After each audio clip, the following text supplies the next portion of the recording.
change has got all kinds of unknowns attached to it. And so we're going, oh, I don't know if I want to do that because this could happen, this could happen, this could happen, this could happen. That's the idea. So what do? We go, well, I'm not happy or I'm miserable, but I'm going to stay with that because I know it's going to stay. Helping you design your roadmap to wholeness from the inside out. This is Win Today. And now, here's your host, Christopher Cook. The Great Resignation, folks, it isn't just because people want to work from home. People are not fleeing the office, they're fleeing the status quo in favor of purpose. People are fed up with glass ceilings and empty promises of pay raises with little to no professional development opportunities. Hey friends, welcome to the podcast. Thanks so much for joining me again this week for episode 273, where today we're talking with my friend Ken Coleman, host of the Ken Coleman Show, about the Great Resignation, why too many people feel stuck in jobs they hate, and how to carve a clear path to do work people just like you love to do. Guys, to move from paycheck to purpose. But quickly, before we head into the conversation with Ken, if you're enjoying the podcast, do share it. Send a text to a friend and invite them to listen as well. Do it right now. And then rate and review the podcast wherever you're listening, especially on Apple Podcasts. Here's why. When you rate, when you review, and when you share Win Today, the listenership grows and we get to help even more people design their roadmap to wholeness from the inside out. It's as simple as that. So thank you for listening and for doing just that. Right now, here's my conversation with Ken Coleman about leaving stuck and the status quo for alignment in your purpose. You're listening to Win Today.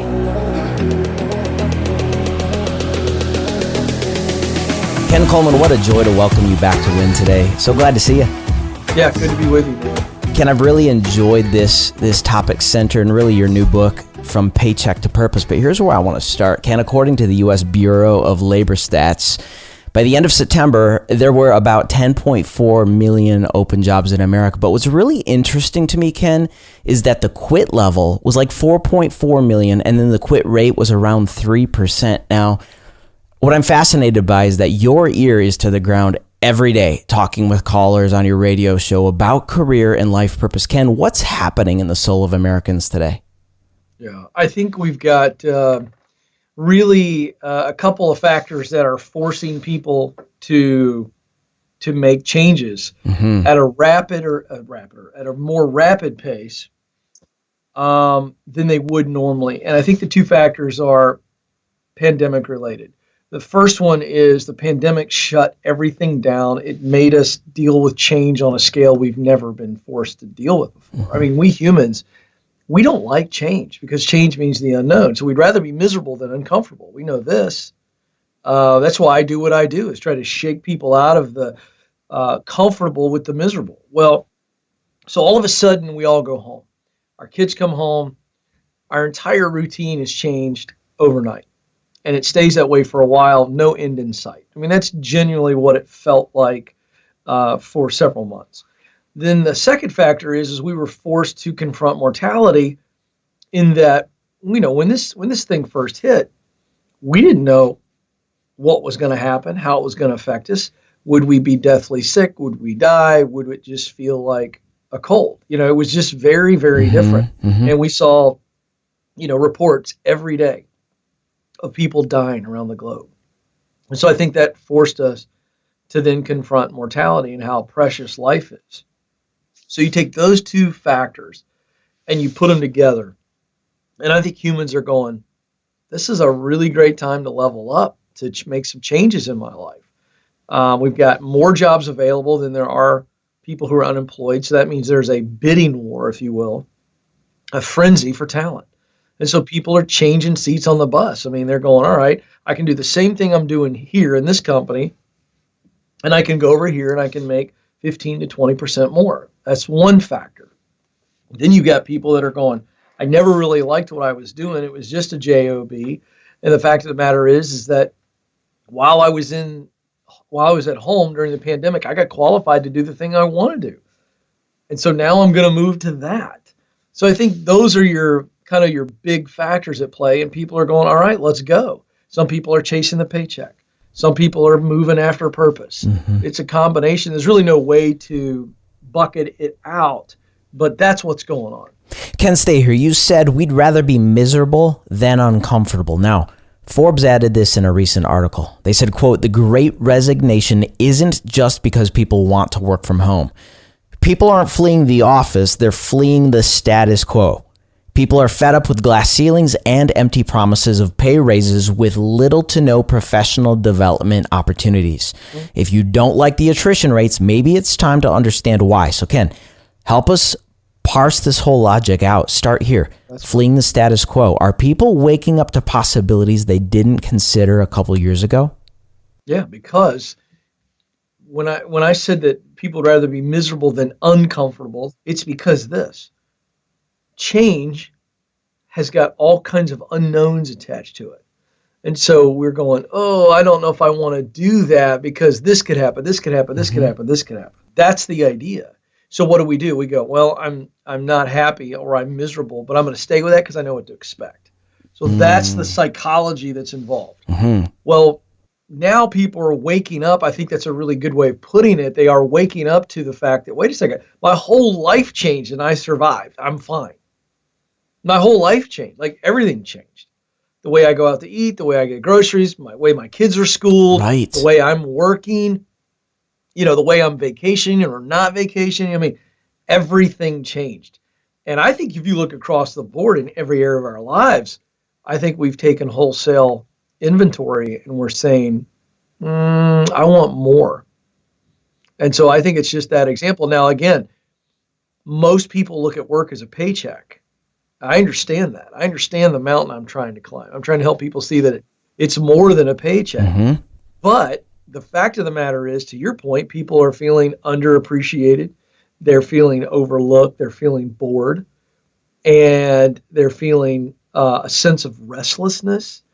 And so they're going, wait a second, here's an opportunity over here. I'm going to jump on that.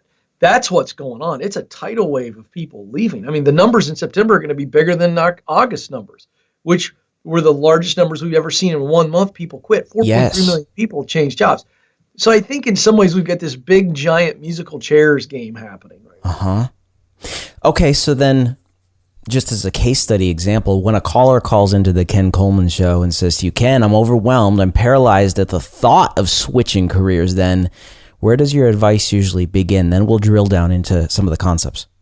Well, the first thing we want to do is get clear on where we want to go. What's the mountaintop? I'm not interested in you getting another job. I'm interested in you stepping on the ladder that you're supposed to be on, at which point there's a job there, and then we're going to climb the ladder. So I'm always saying, okay, where do we want to go? What's the dream job? Why is it the dream job? Where is it that you want to be? Now, we establish that. We go, okay, now how do we get there? So we get clear first on what it is we want to do, why we want to do it, how we can do it. So essentially, we find the mountaintop. We go, okay, that's where I want to climb. And then we got to get qualified to climb. Right? So what's it going to take? What do I need to learn? This is in the book. What do I need to do? How much is that going to cost me? How long is it going to take? Those are the 4 qualifying questions we unveil in stage 2, which is get qualified. And so I walk people through what's that process. And the 7 stages that we unpack in the book are the 7 stages by which I coach people and guide people. And I didn't have this. This. I didn't have this 2 years ago. But I'm approaching 5,000 callers on the air, 2 more years of just deep dive studying, listening to people. And this because you're a student of transformation, that when you are looking to go from where you are to where you want to be, so a desired future, whether it be in your health, your physical health, nutrition and exercise, or your mental health, or your relationships with your spouse or your kids, professional growth, you must have a clear path that you can see, okay, these are the steps, or in this case, the stages of the climb. And when you see a clear path, it's not as intimidating as it once was, because you go, oh, there is a process. But absent of a clear path, it's just this big, scary mountain with a lot of ominous clouds and lightning and thunder rolling around. And it's just I don't even know where to begin. And so the answer to that question is, first we must determine where we want to go before we can come up with a plan to actually get there. I think the phrase clear path is really an answer to where I want to go next, because you said you've had 5,000 callers call into the show. I mean, that's a pretty accurate sample size at this point of really what's happening. But I'd love to know then, because I still think there are people perhaps even listening or watching today that are saying that's good for them, it can't happen for me. And then there's all these misconceptions. Ken, what are some key misconceptions about the movement from paycheck to purpose? In other words, and you talked about this in the book, can money and meaning coexist for the majority of people listening? Yeah. I think a big misconception is it's too late. It's too late for me because maybe my age, I'm not 20 something. So they feel like, oh, I can't make a pivot. Another one is financially, I can't pull this off. I've got debt. I'm barely making ends meet. I'm paycheck to paycheck right now. How in the world am I going to be able to fund this desired future? That's a big one. That I'm not good enough. Misconception is that I'm just not good enough to pull this off. No one will actually hire me. Another one is, this is silly. This is a childhood, almost fantasy, like imaginative idea. It's not serious. I can't say that this is serious. I mean, there's all number of voices that we conjure up, right? And by the way, that comes from our heart, and then it enters our head, and then it becomes a thought. And if we don't get rid of that thought, it stays in there. So I think those are your biggies, like I'm going to fail financially. People are going to think I'm an idiot or that I've lost my mind if I switch gears. I felt that when I went from having, a full life, of about 20 years of saying politics is it. That's the direction I'm going to go. And then I switch up in my early 30s and decided to go into broadcasting. I felt very much like people were going to think that I'd lost my mind, that this is some pre-midlife crisis. So that's what happens. We conjure up all this junk that comes from fear and doubt and pride.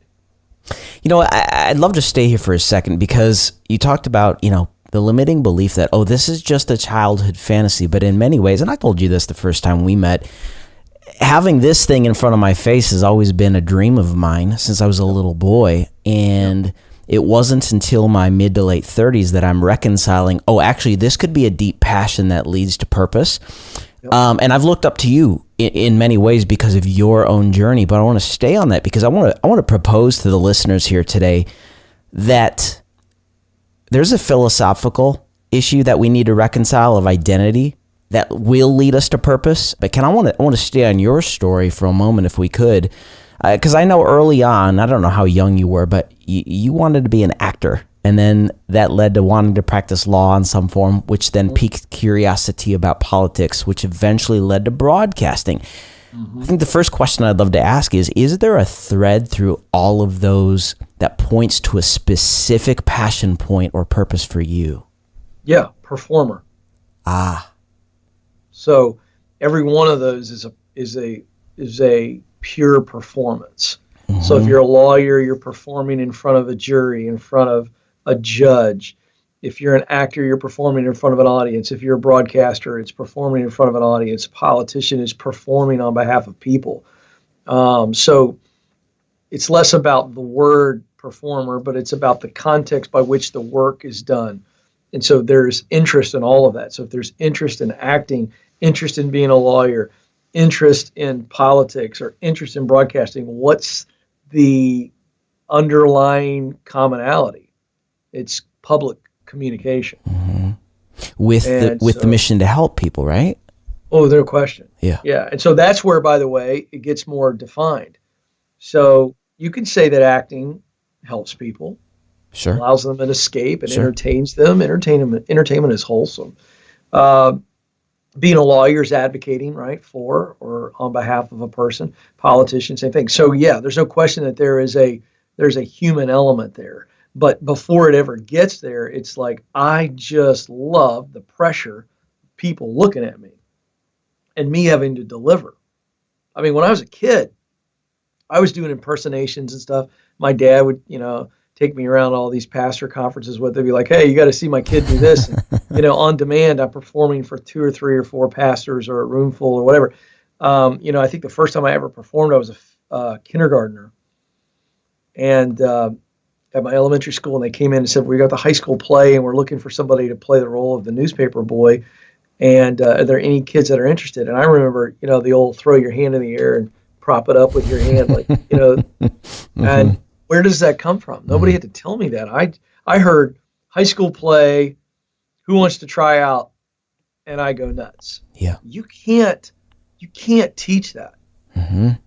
So that the lights, the eyeballs, the pressure, at its core, there's nothing wrong with that, but I enjoy that moment. I mean, look, I do it now. You know this. I mean, exactly. I'm on national media, and I can go on national media with very little talking points. I can speak in front of thousands. I can host a show that goes to millions. My pulse doesn't change. That comes from somewhere. I'm wired that way to not freak out. Other people would hyperventilate and pass out 5 seconds into any of that stuff.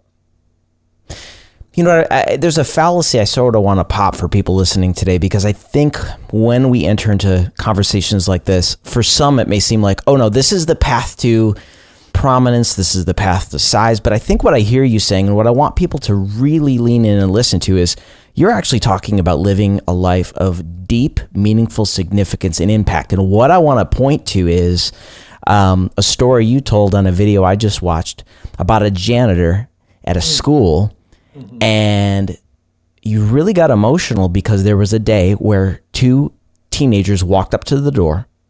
And of course, that opened up this whole story of the fact that their mom was homeless and such. That woman didn't perhaps have a prominent role, but you better believe she had a significant role. Can we just talk about that for a moment, where you'd encourage the listeners to say, listen, this From Paycheck to Purpose isn't about size and prominence. It's about deep, meaningful work, significance, and impact. Yeah, so your greatness is in your uniqueness. Yeah. So greatness, there's a lot of stuff out there on social media, and greatness is usually attached to, as you say, prominence. So that would be, a bunch of people knowing your name, status, power, zeros in your bank account. And so that's traditionally what greatness is attached to. But greatness is actually defined by uniqueness, and it's when uniqueness is manifested. So it's not enough to just know my uniqueness.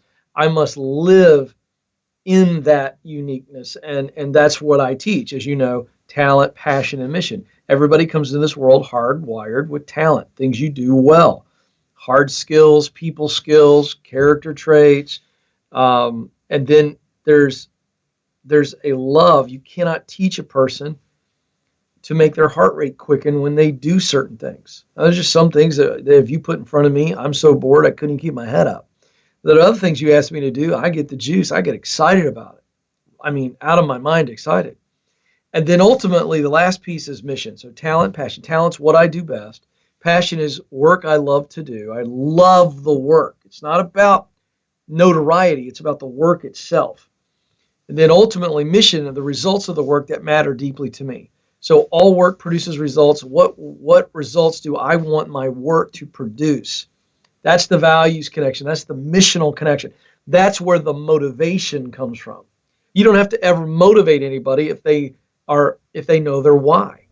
So for me, it's about achievement and influence. My two driving missional results are influence and achievement in doing so. I'm a scoreboard guy. I want to max out. I want to do it as much as possible. But the janitor can say, hey, I'm an orderly person. I've always been very orderly. I've always been very organized and neat and methodical and caring. And I'm going to do that because I love cleanliness and I love order and I love making something shine and people being proud of it because it's clean. And ultimately, that's what I'm driving is service. I'm serving a group of people through bringing order and cleanliness. And so that's the idea, is that in our uniqueness, then we have the opportunity to truly be great. And it's great moments, it's great seasons, it's a great life. The story you're talking about is of a janitor who is opening up this is real life lady in the Northeast somewhere. I forget. I want to say Philadelphia, but she's opening up a school in the bitter cold And she hears a knock on the cafeteria door, goes to open it, and there's two teenagers, siblings, have been living in their car. Single mom who's got multiple jobs, had nowhere else for them to be. She had an early morning shift, so she drops them off and tells them to knock on the door. Hopefully someone's going to open it. Now you just imagine that kind of stress. And she opens the door, she welcomes them in, she hears their story, and she gets an idea. She takes care of them, feeds them, gets them warm, and she has an idea to clean out one of the janitor closets, and she brings a bunch of items from home, asks for other people to give toiletry items, just basic kind of living stuff. And she creates a store that doesn't cost anything. And kids that were like those kids and other kids in the school that needed something could come in there and get anything they needed. And this became a thing. And the community got behind it. And then the reason I read the story is because the local news covered it. So to me, that I got emotional sharing that story because that's purpose right there. Like, that's not notoriety. That's not power. That's not big money. That's uniqueness. And she filled her unique role, not just as a janitor, but as a person who has a heart who's in that role. And then she took it to the next level. And to me, that's what we're talking about. What's your unique contribution, your unique spin on the work? There's a million writers out there. What are you writing about? How are you writing it in a way that touches people that other writers can't ever touch? That's the uniqueness. And in that sweet spot where you use what you do best to do work you love, to produce results that matter, is a unique role. And in that, when you fill that to the best of your ability, that's when uniqueness becomes greatness. Ken, that is so gold. I mean, dare I say that the meta-narrative of even the book is exactly what you just said, doing the work that you were created to do. Yep, Yeah, that's it. That's really 100%. Good. And by the way, it's not this one silver bullet, I've got to stress out over that one thing. No, there's a role that you were created to fill, and that's inside of that beautiful kind of, it's really alignment. It's talent plus passion plus mission equals purpose. And that's the formula. That's the alignment. And when I do that, I can see there are multiple jobs, career paths, and even dream jobs. I mean, I'll tell you right now, I'm in my dream job. But if we do an alternate reality right now, I'm also the head coach of Michigan basketball. All right. And I'm coaching the Division I basketball team. That would also be a dream job for all of the same reasons that this is my dream job now. The application is different. The circumstances and the environment are different, but the purpose is the same. I would be using what I do best, my communication skills. Yes. Connecting, discerning. Same thing that makes me a guy who can coach and counsel in one phone call live on the air in 6 minutes. Believe me, I could read a basketball player's mind and heart and his body language on the floor in practice and a game. You see what I'm saying? And then the passion for coaching, instructing, and counseling, that I would be able to do that within that team unit. And then the result that matters most to me, the influence and achievement, that's still there as well. Influencing young men through the game of basketball, but also driving wins and excellence. I like the scoreboard. So that's all still the same. And I just give that example so people can see that what I'm teaching and what I'm writing about gives you freedom.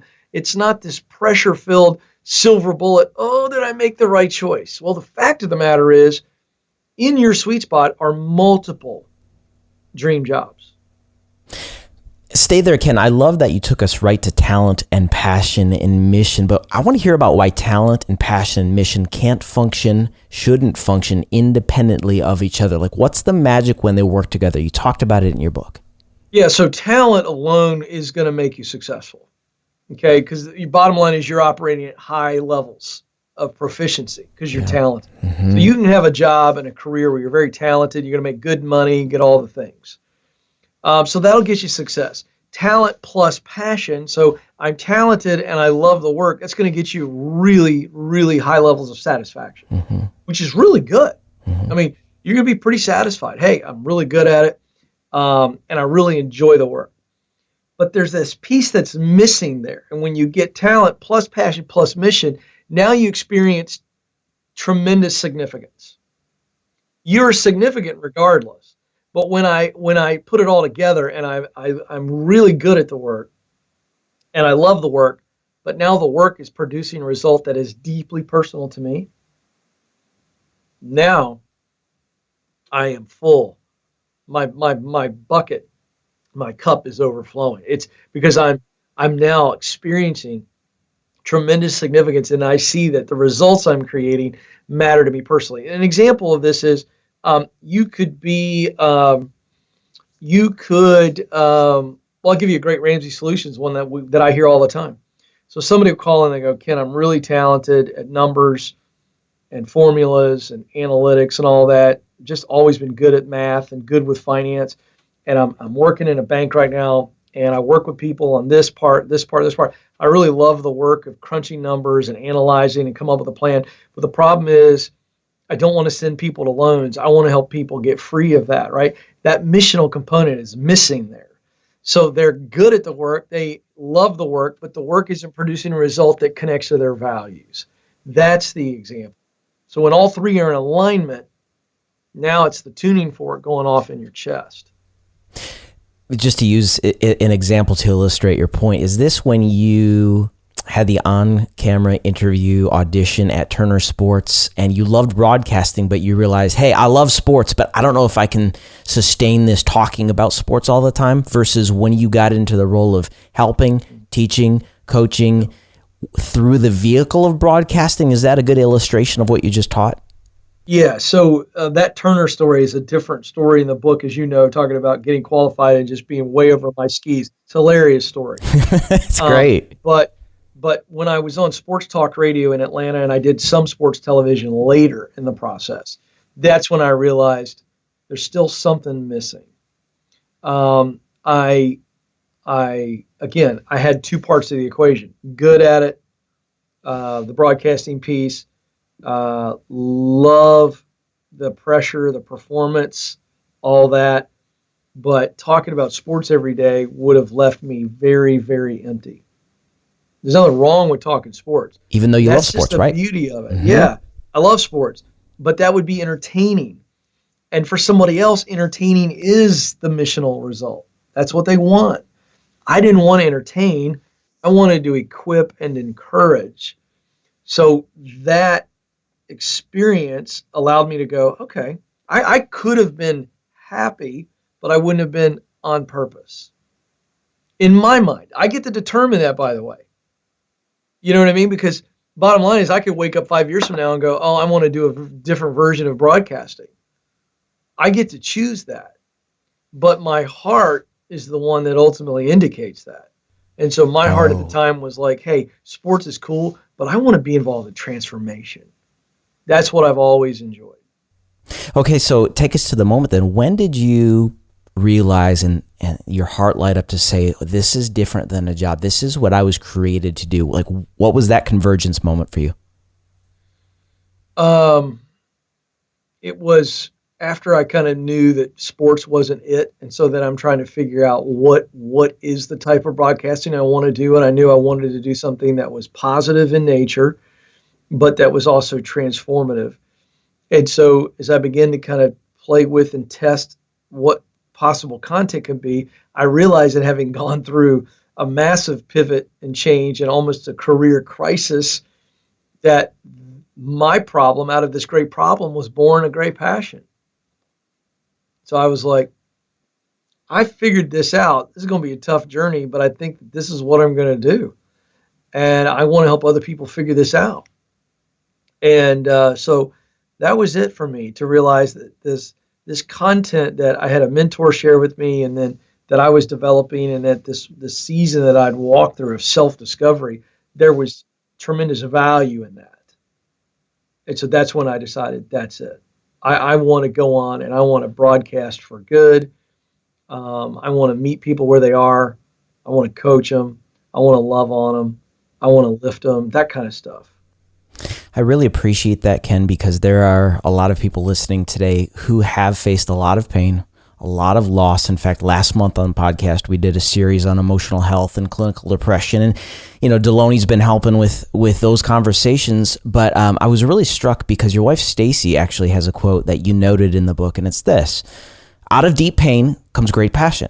I would just love to know, Ken, through your own navigation to help the listeners with this in their own path, was there a major pain point or loss in your own life that sort of awakened your mission to do what you're doing today?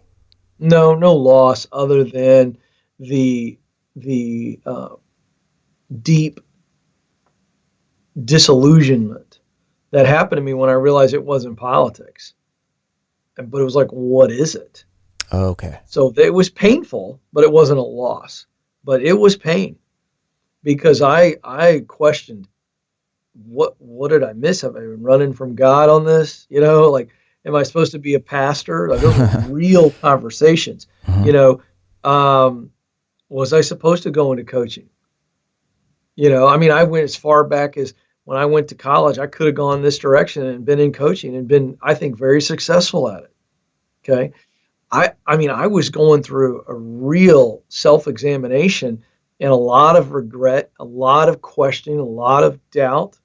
It was painful to feel as though I wasted so much of my life. Now, I now look back on that and know that I didn't waste anything, and all that was a part of this journey. But it was painful. It was lonely. Gut-wrenching lonely in the sense of no one else could understand what I was thinking and feeling in my mind, and I kept it very internalized and was just wrestling with it. And then, slowly worked my way out of it and went after it. Stopped moping around. But yeah, it was painful. One of the most painful seasons of my life. Not the most painful, but one. But that's where it came from, is that, okay, I know what it's like to wrestle with this and to feel like I've wasted, to feel as though I'm not doing what I was created to do. And I don't want to live with that agony. I don't want anybody else to live with that. Mm-hmm. And so that's, out of my pain came passion from that standpoint. You talk in the book about feedback and the power of receiving feedback in this process of discovering purpose. And in your place of pain and agony and wrestling through this in the night, so to speak, when you took and sort of opened Pandora's box to this purpose, what were the people closest to you saying, and what was the feedback they were giving you as you processed this pain? Yeah, I was getting great feedback that, hey, you've got the chops to do this. Uh-huh. You've got the talent to do it. It's going to be tough. Then some people were saying you're too old. It's too old. It's going to be really difficult. This is a super long shot. I was getting all kinds of different feedback. But as far as, the people that encouraged me the most, but that were also truth tellers, the answer was, you've got the talent. Stick with it, But, outside of that, I on one hand, I would have people say, you've got the talent to do it, but it is an uphill battle. There's no question about it. So I didn't have a whole lot of, this is definitely going to happen for you. I just had a whole lot of, there's no question you've got the talent. Yeah. Yeah, that's really good. But I will tell you, that's where, again, you better have a deep, abiding passion for this stuff. And that's why I teach the 3 indicators must come together. What are my talents? What am I passionate about? What results I care about? Here, let me tell you why. The reason that I chose passion to define work you love is because the root word of passion in the Latin is pati, P-A-T-I, and it means to suffer. And the context by which it was used was not romantic or sexual in any way. It was used as this description for a thirst that must be quenched. Now, that's passion. I am thirsty for this desired result, and it must be quenched. It must be done, no matter how much I get rejected, no matter how many times I fail, no matter how many times I'm doubted, no matter how many times I'm overlooked. I've got to do this.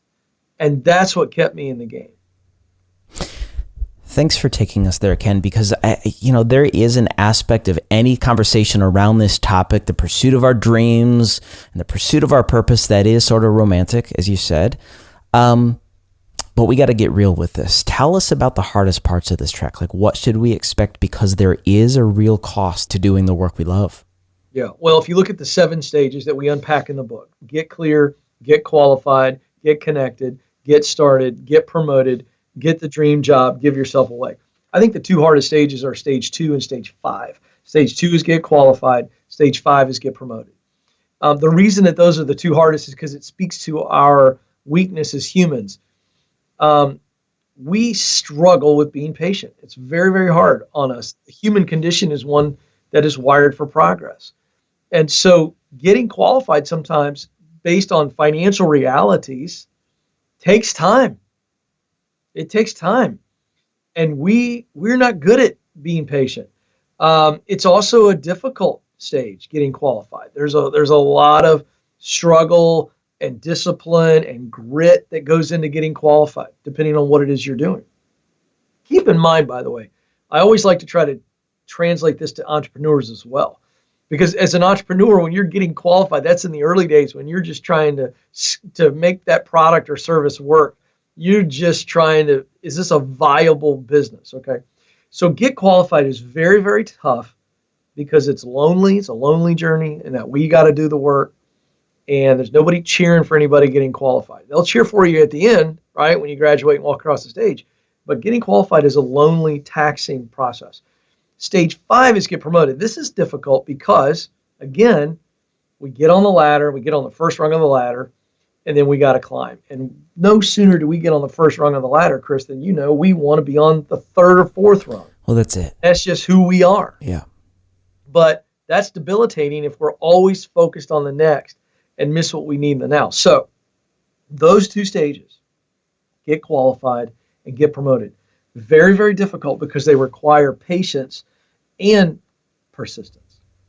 Ooh, you said something that I think is such a key life principle. And what I heard you say, Ken, is that actually we need to focus more on the process than the goal, than the end result, for the sake of the end result in and of itself. In other words, if we give our attention to just being diligent, to staying diligent, we won't shortcut the very necessary process that will get us to the place that we actually would have desired in the first place. Is there anything else we need to talk about in that vein, Ken? No, it is the process that prepares us to fulfill our potential. And so, John Wooden, legendary UCLA basketball coach, said it better than anybody. He said, when opportunity comes, it's too late to prepare. And he's absolutely right. And so that's the process. The process strengthens us. One of my favorite metaphors on this, it's a parable. I saw it online somewhere. Who knows who? I don't even know who gets credit for it, but it's a story of a guy who's walking down an old country road. I'm in the South, so we'll say it's an old country road because it just feels right. Yeah. And something catches his attention in his peripheral. And he looks over and he sees a cocoon wiggling, if you will, on a bush. So he looks closer and he sees the little teeny tiny thin butterfly legs poking out the bottom of the cocoon, kind of wiggling. And they wiggle for a minute and then they stop. And he's watching this. He's starting to get concerned. And then the legs start wiggling again. He goes, oh, okay, it's okay. And it wiggles for a little bit longer and then it stops. And it doesn't start. And he's starting to get worried. So he reaches down and he gently opens the cocoon to allow the butterfly relief to get out. And when he does, the butterfly does what it thinks it's supposed to do, right? And it begins to fly and it goes up and then immediately falls down to the ground and dies seconds later. It wasn't ready. And in his desire to relieve the struggle, he robbed the butterfly of the strength it needed to be what it was created to be. And so I think we've got to understand that the process, whatever that looks like, is going to have a bunch of struggle in it. The struggle of doubt, the struggle of fear, the struggle of failure, the struggle of rejection, the struggle of loneliness, the struggle of insecurity, the struggle of being overlooked, whatever it is. But it is that process that we must have to struggle so that we have the strength, so that we are who we need to be when the opportunity comes our way. And so embrace the struggle. That's a word for somebody today. In fact, folks, I want you to hit rewind to the last 15 seconds and hear Ken say that again. That's an important word, Ken. Thank you. It was really good. Just curious, because I'm a student, a virtual student of yours, and I know you worked for John Maxwell, and Maxwell's mentor was John Wooden. Did you ever get to interview John Wooden? You know, it's interesting you say that. I did not get to interview John, but I did get to spend a half a day with him. It was for a Maxwell simulcast. Oh my so Lord. I was his host that day. Because I told John, I go, John, I'm the guy that's going to walk Coach Wooden around everywhere and make sure he gets where he's supposed to go. Ken. So I did get to spend a lot of time with him. And that day, now it wasn't like one-on-one, me sitting at his feet, but I did get to talk with him, ask him some questions kind of off the record. It wasn't a formal interview, but I did get to spend about a half day with him. That was pretty special. Any nuggets you could share with us? It's funny that you say that because I didn't take notes that day because I was in an environment where, we were moving him back and forth and he was older. Sure. And Sure. so it was kind of caretaking and working with his daughter that was with him that day. So it wasn't like sitting down and getting all these notes. But I remember at one point, I asked him about his nickname, the Wizard of Westwood. And he said, "Oh, Ken, I'm not a fan of that."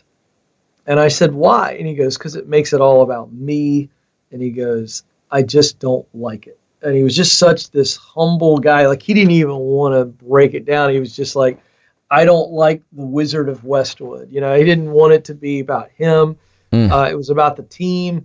It was about the players. I talked to him about one of his favorite players, and he mentioned Bill Walton. And he said because Bill was as smart as he was talented. And he said he was a thinking player. And I thought that was interesting as well. It wasn't all about the physical talent.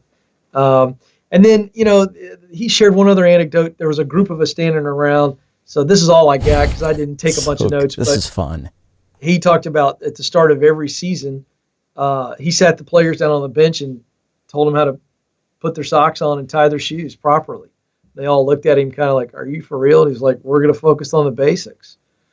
And, there's a guy who we forget sometimes that greatness is built on simple discipline. Like, I don't care who it is. At some point you break it down, you can look at something pretty simple, pretty small, and they've got a system for it, a process for it, or a discipline for it, is what I'm saying. And so, why would he do that year after year? I think he was sending a bigger message than how to tie your shoes and put your socks on. And I think that, sometimes the greats have a way of communicating things without ever saying anything.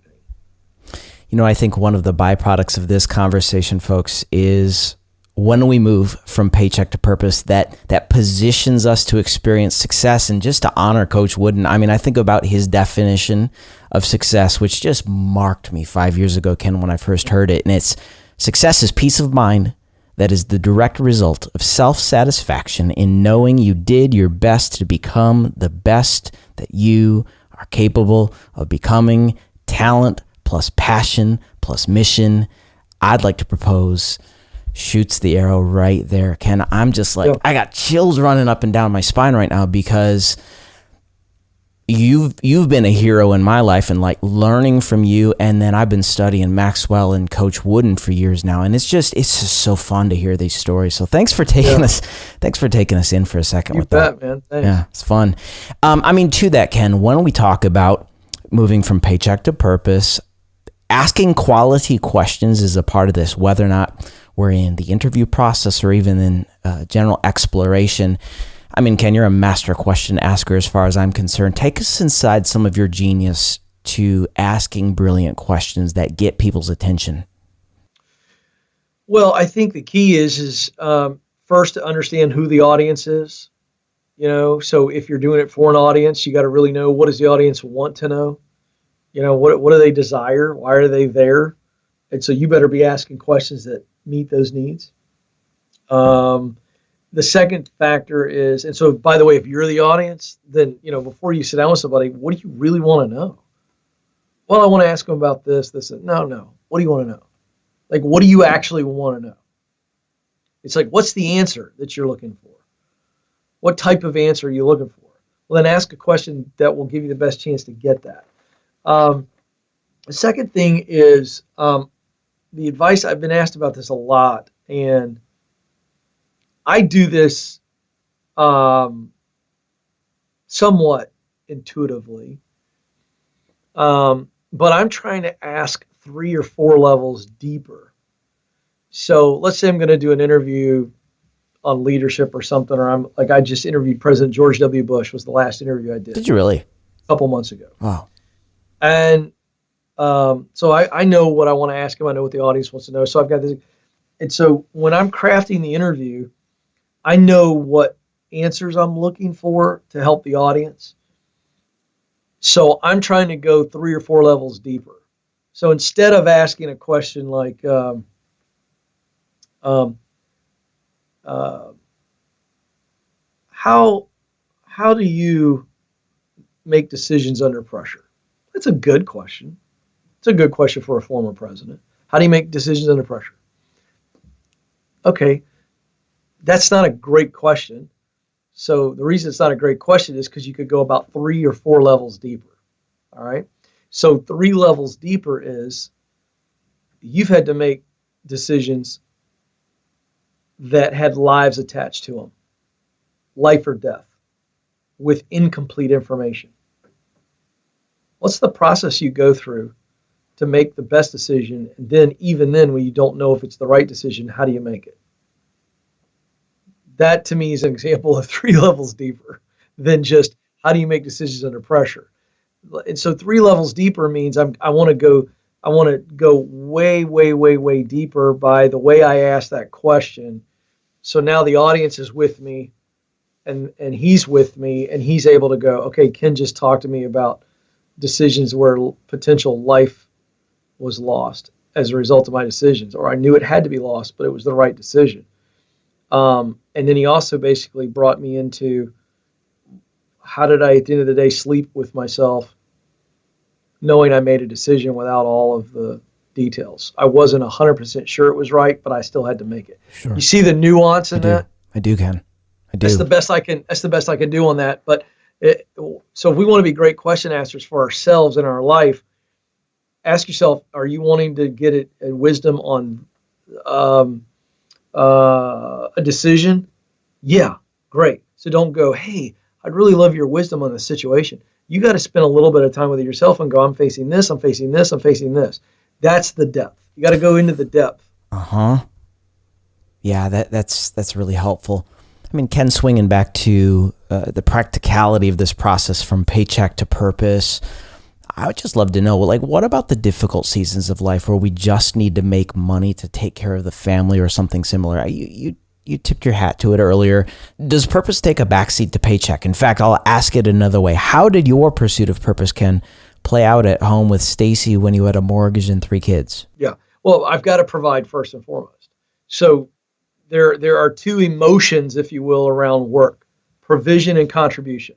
Meaning, I long to provide, but I need and I long to contribute.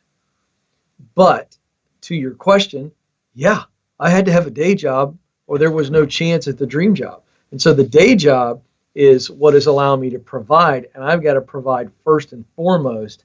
And then as I'm providing, I'm able to make steps and make progress towards stepping into that purposeful work. So provision first and foremost, absolutely. That work is honorable. But that's the day job versus the dream job. And listen, everybody I've ever met eventually stepped out of the day job into the dream job on some level. Mm-hmm. So that day job is absolutely a must. That's solid.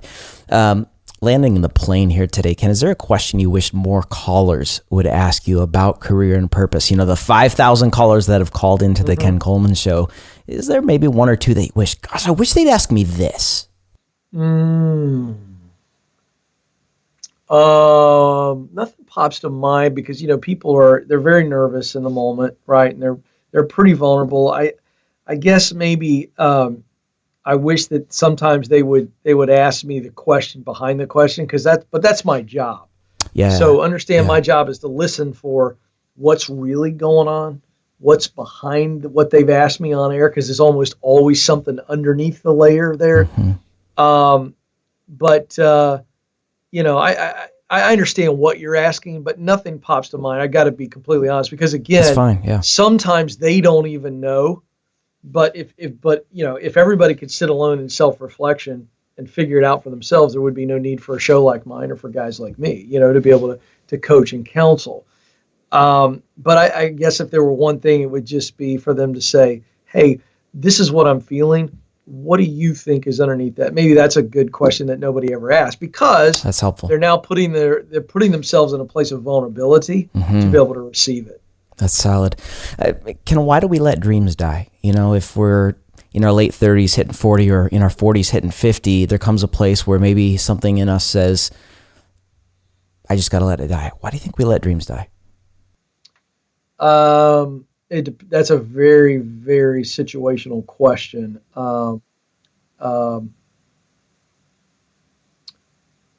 I think the greatest reason that we let dreams die is that we feel like we've run out of time.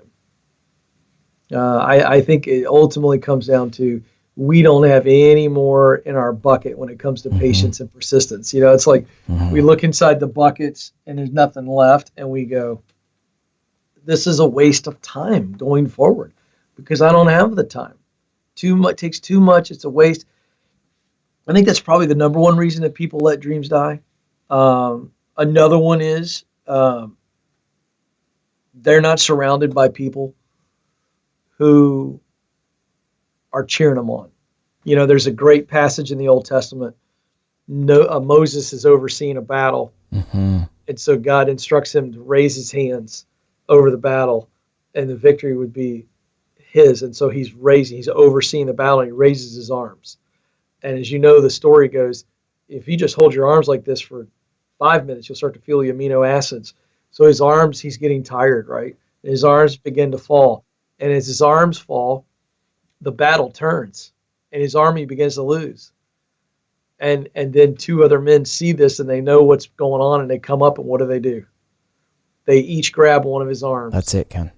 And they put his arms up. I think the other big reason why we let dreams die is because there's no one around us to hold our arms up, to hold us up when we are exhausted. If I was going to categorize, there's probably more, but those are the two biggies. Oh, that's really helpful, Ken. Guys, wintoday.tv/episode 273. Go get a copy of From Paycheck to Purpose, The Clear Path to Doing Work You Love. He is Ken Coleman. Ken, what a joy to spend time with you again. I mean, as I said, I look up to you so much, and our time today has been such a treasure for me. So thank you. Thanks, man. Yeah. Appreciate you having me. You're doing good work. Thank you, Ken. Thank you. Well, hey, land this plane for us, Ken. Tell everyone how to connect with you. We're going to put links in the show notes again. wintoday.tv/episode 273. Go there now. But Ken, tell us how to connect, and then we'll get you out of here.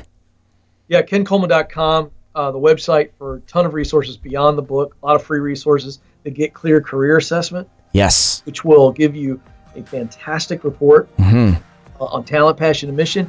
Fill out a purpose statement. All of that can be bundled with the book at a great price. And you can connect with me on social as well as the show and wherever you want to listen or watch that. It's great. Ken, again, thank you for being here. It's great to see you. Thanks for having me, man. I appreciate it. wintoday.tv/episode 273. That's wintoday.tv/episode 273. Go there now. Within the show notes is a link to get a copy of Ken's brand new book, From Paycheck to Purpose. It's a must read. If you're in the trenches right now and thinking, man, I got to make a change, go get that book. It's a proven roadmap to make the change that you need, that you want to move from paycheck to purpose into a job that really just aligns with who you were created to be and your unique identity and your unique purpose. So again, wintoday.tv/episode 273. And next week, another doubleheader is coming at you. Next Wednesday, we're talking to married couples about what it means to be stuck in roommate mode and asking that question. Are you stuck in roommate mode as a married couple? Chris and Megan Ria, two of my best friends, join me. Here's a preview of that one. Sex is a very important marriage. It's intimacy, but there's a lot that has to happen to get to a point where you're enjoying sex as a woman and as a man. You know, men want sexual fulfillment, which has to do with a whole nother area. Women really want to feel secure, romance, and emotionally connected to enjoy sex the most. And so if you're going to get to that point, there a lot of things have to happen before that. Communication has to be done well. Conflict has to be done well, because conflict is going to happen in a marriage. In fact, we always say if you're not fighting a little bit, you're not asking for what you really wish you had more of or less of. Something's wrong if you're not fighting a little bit in your marriage. Yeah, we're going there right here next week on Win Today. Don't miss it. Thanks again for joining the conversation this week right here on Win Today. I believe people just like you should be able to live successful, meaningful lives, and that's why I want to invite you to join the inner circle of readers on my email list who get weekly, well-researched self-improvement tips. So right now, go to wintoday.tv to sign up. It's absolutely free. And lastly, whether you're a new listener or have been listening to the show for a while, I'd really appreciate your rating and review of Win Today on the Apple Podcasts app. So right now, will you write a short, honest review? Doing so helps expand the listenership of Win Today, and that would mean a ton to me. Thanks again for listening today. I hope you have an awesome week. We'll talk to you again really soon. Bye-bye.